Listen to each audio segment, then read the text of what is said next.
ዛሬው ታሪክ እንደ ይጀምራል አንድ ሰው በመኪና እየሄደ ያለ መንገድ ዳር መኪና ያቆመች ሴት አየ። ታዳ ሲያያት እርዳታ የምትፈልግ ስለመሰለው መኪናውን አቁሞ ወደሷ በመሄድ እርዳታ ትፈልግ እንደሆነ ጠየቃት።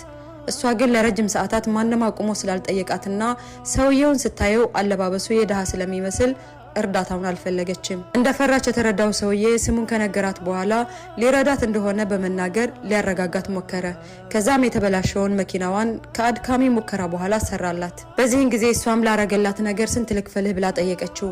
እሱም የእውነት ልትከፊኝ ካሰብሽ ሌላ ጊዜ እርዳታ የሚፈልግ ሰው ስታይ እርጂ፣ ከዛ ምንን አስታውሽኝ ብሏት ወደ መንገዱ አመራ። ከሁለት ቀናቶች በኋላ ልጅቱ ወደ አንዲት አነስተኛ ካፌ ሄደች።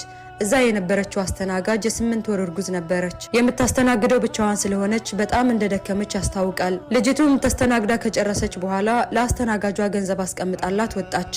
አስተናጋጇም ብሩን ስታይ አላመነችም ነበር። ልጅቱ ያስቀመጠችላት የ1 ዓመት ደሞዝ የሚሆን ገንዘብ ነው። ታዲያ ከብሩ ጋር ሌላ ወረቀት ተቀምጧል። ወረቀቱም እንዲህ ይላል፣ ውለታዬ የለብሽም፣ አሁን አንቺን እንደረዳሁሽ እኔንም አንድ ቀን ሰው ረድቶኝ ነበር፣ ልትከፊኝ ከፈለግሽ አንቺም ሌላ ሰው እርጂ ይላል። አስተናጋጇም ስራዋን ከጨረሰች በኋላ ለባሏ ደስታዋን ለማካፈል በችኮላ ወጣች።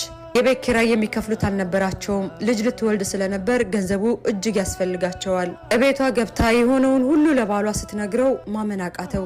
ከሳምንት በፊት አልቀበልም ያለው ክፍያ እቤቱ ድረስ መምጣቱ እጅጉን አስገረመው። ደግነት ራሱ ይከፍላል። እመኑኝ፣ መልካምነት ሁሌም ቢሆን ከፋዩ ራሱ መልካምነት ነው። መች እንደሚከፈለን ላናቀው እንችላለን። ዛሬ፣ ነገ፣ ከነገ ወዳ፣ ሳምንት፣ ወር፣ አመት አይታወቅም።